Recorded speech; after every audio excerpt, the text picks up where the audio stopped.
loving can hurt. I wanna follow where she In the night I lie and look up at you. Oh baby, you should go and love yourself.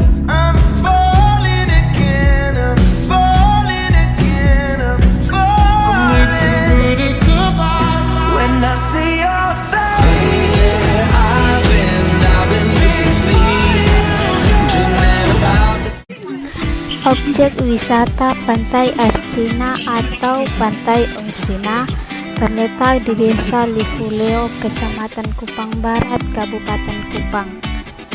Ketika teman-teman berkunjung ke objek wisata Pantai Arcina ini, teman-teman dapat melakukan berbagai aktivitas seperti bermain pasir pantai yang berwarna putih, bisa mandi di pantai, mengabadikan momen di berbagai spot menarik dengan melakukan berbagai pose, bisa beribadah, bermain game, dan masih banyak lagi yang dapat dilakukan di sini.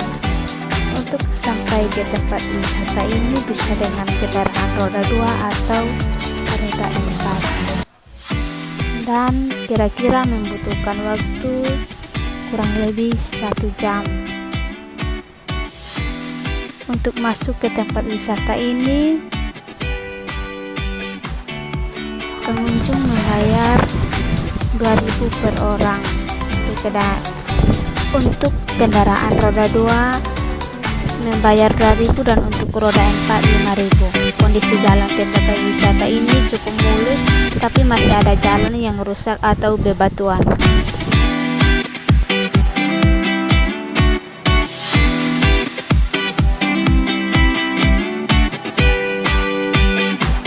Baik Bapak, mohon maaf karena sudah mengganggu waktunya Bapak. Ini perkenalkan, nama saya Novita Jami, mahasiswa semester 2 dari Undana, Prodi Pendidikan Ekonomi. Ini baik, di sini Bapak boleh perkenalkan nama dulu. Ya, nama saya Yosep Meliaki Abie, biasa dipanggil Pak Yos. Di sini saya sebagai Ketua Pariwisata Osina. Baik, di sini saya ini mewawancarai Bapak. Ini yang pertama, Bapak boleh ini jelaskan tentang letak lokasi tempat wisata air Cina ini. Letak Pantai Wisata Osina, dia terletaknya di tengah-tengah antara dua dusun. Dusun 1 dan dusun 4. Dusun 1 Nevo dan dusun 4 Panaf. Dan ini tempat ini masuk dalam lingkaran Desa Livuleo. Ya. Baik, terima kasih Bapak. Ini yang kedua, Bapak kira-kira bagaimana sejarah lokal tempat wisata air Cina ini? Oh ya. Jadi kalau menyangkut dengan sejarah Pantai Wisata Osina, pantai ini awalnya diduduki oleh 7 bayi orang Rote dari Rote Timur. Itu terjadi ketika Portugis ingin menguasai Pulau Timur. Jadi ketika Portugis berhasil masuk ke Pulau Timur, suku Timur, suku Helong tidak sanggup untuk mengusir penjajah ke perbatasan tim-tim atau tim-tim yang sekarang berdiri negara sendiri. Mereka undang Rote dan Sabu supaya bersatu, berkumpul untuk usir Portugis ke perbatasan tim-tim atau negara tim-tim yang sekarang berdiri sendiri. Jadi ketika mereka sudah berhasil bawa penjajah sampai di sana, ketika orang Rote, orang Sabu pulang, sama-sama orang Timur Helong semua pulang, datang di Kupang. Dulu belum Kupang.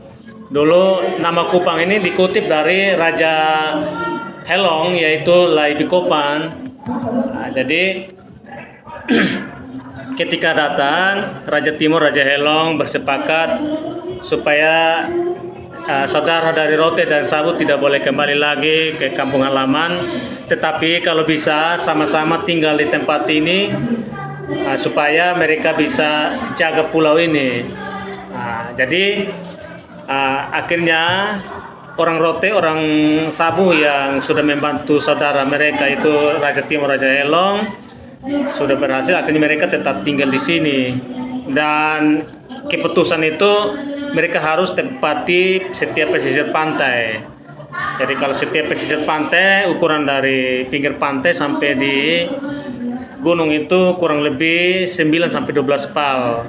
Nah, maksud dari mereka jaga di setiap pesisir pantai karena dulu penjajah datang itu via laut karena belum ada akses jalan. Nah, jadi dari situ perjuangan mereka itu ada muncullah dua perjanjian, yaitu yang pertama Tirosa. Mungkin adik-adik belum kena dengar Tirosa, tapi sudah pernah. Tirosa, Timor Rote Sabu bersatu untuk usir penjajah ke sana. Lalu di perbatasan sana ada satu perjanjian lagi untuk orang Rote, orang Sabu dan orang Timor Belu. Itu namanya Timau Sabu Mau Belu Mau. Jadi ada dua perjanjian ketika terjadi peperangan itu. Nah, jadi ketika mereka pulang dari tempat tim-tim sana, 7 bayi datang tinggalnya di sini atas permintaan dari Raja Timur Elong supaya mereka tidak boleh kembali lagi ke Rote. Jadi bayi yang tinggal di sini ada 7 orang. Yang pertama namanya Renalai, Wakeo, Tandesuru, Surumenda, Tatemafua dengan Borote. Nah, ini 7 bayi. Ada 9 bayi tapi 2 datang karena sudah sesa. Kayaknya mereka tidak bertahan. Mereka naik ke atas desa Tesabela. Tesabela itu 2 bayi, itu orang Dengka. Nah, tapi yang bertahan di sini ada 7 bayi dari Ringo, Rote Timor. Jadi tadi nama-namanya saya sudah sebut itu. Jadi ketika mereka tinggal di sini, awal pertama itu mereka kasih nama tempat ini Lifuleo. Nah, Lifuleo itu kalau di Indonesia kan tinggal dalam satu lilifuk atau satu lingkaran.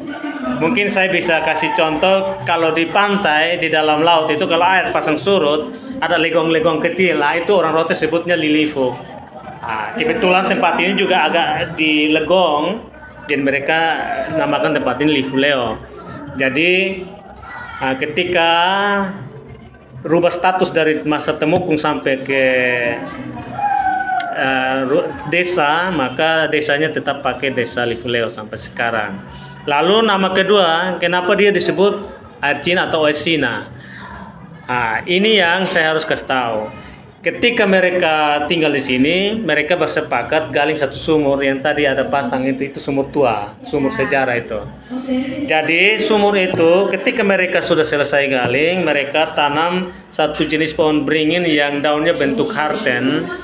Nah, itu orang Rote sebutnya Kekasina atau Easina. Kalau Rote bagian sana sebutnya Keka, kalau Rote bagian timur sebutnya Ea. Nah, Easina atau Ea Fulak. Kan orang tua dulu, beta sudah tahu orang timur, orang ini, tapi kalau Rote sebut yang mereka kenal kulit putih cuma orang Cina. Kebetulan beringin itu pohonnya warnanya putih. Jadi mereka sebutnya Ea Fulak atau Easina. Nah, tanamnya situ tapi pohonnya sudah mati, sisanya yang tua itu.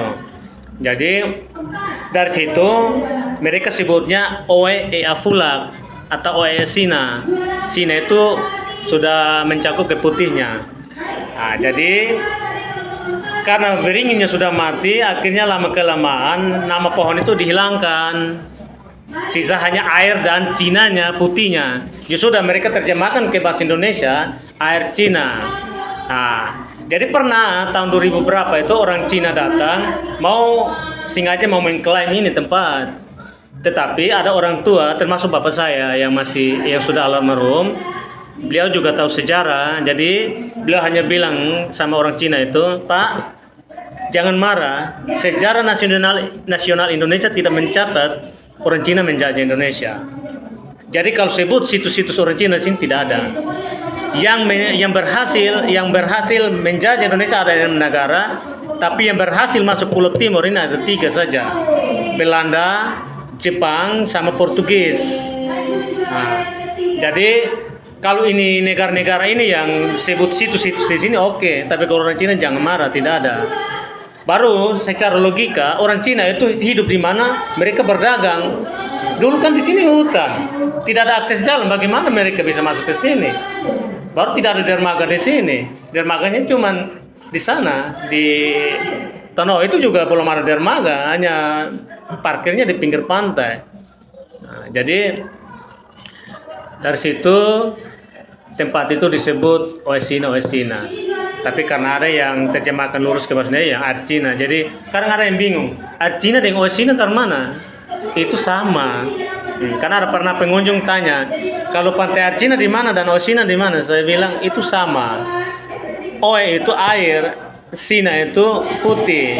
Sebenarnya air beringin putih sebenarnya, tapi hilangkan nama beringinnya hanya dengan air sama putihnya saja. Nah, jadi dia sudah baku sampai sekarang sebutannya. Tapi ketika kita buat nama di tempat foto sana, tidak bisa pakai nama bahasa Indonesia.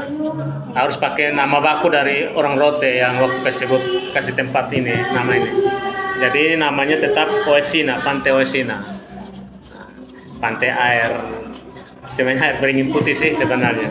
Jadi itulah sejarah Pantai Oesina ini. Baik, terima kasih Bapak. Ini pertanyaan yang kedua tentang ketersediaan fasilitas yang ada di tempat wisata air Cina ini. Oh, fasilitas. Yang pertama, yang namanya pariwisata pertama itu Lopo. Lopo, WC, kamar mandi ada, tapi Lopo juga sekarang dapat bencana bulan apa itu jadi lopo-lopo banyak yang sudah hancur. Tapi kita ada mau rehab semua. Jadi artinya Lopo, WC, kamar mandi ada, ditambah di aula juga mau direhab, dan ruang informasi ini. Dan ruang informasi ini itu dapat sumbangan dari Bank Dunia. Dan kita lihat ada tulang paus di situ. Tempat ini dibuat untuk edukasi bagi anak-anak sekolah, baik dari tingkat PAUD sampai dengan perguruan tinggi. Jadi dan juga di sini bukan hanya ini, tapi ada gabungan dengan masyarakat. Jadi kuliner ada, dan juga ada WC, kamar mandi pribadi dari masyarakat juga. Tapi penghasilannya mereka juga potong persen ke kita. Baik, yang berikut karakteristik atau ciri khas tempat pariwisata air Cina ini bagaimana, Pak? Ya, kita lihat sendiri bahwa tempat ini masih alami lah. Dan memang kebanyakan orang suka ke sini. Ada beberapa hal yang menjadi daya tarik. Yang pertama, karcisnya masih murah, masih standar 2.000. Lalu pohon-pohonnya terlalu banyak, jadi orang merasa dapat sombar. Halamannya luas, itu yang, dan pasirnya putih, airnya masih bersih, tidak dikotori oleh kotoran-kotoran dari istilah limbah dari rumah tangga, dan juga kotoran-kotoran hewan dan lain sebagainya. Itulah yang menjadi daya tarik untuk masyarakat tetap ke sini.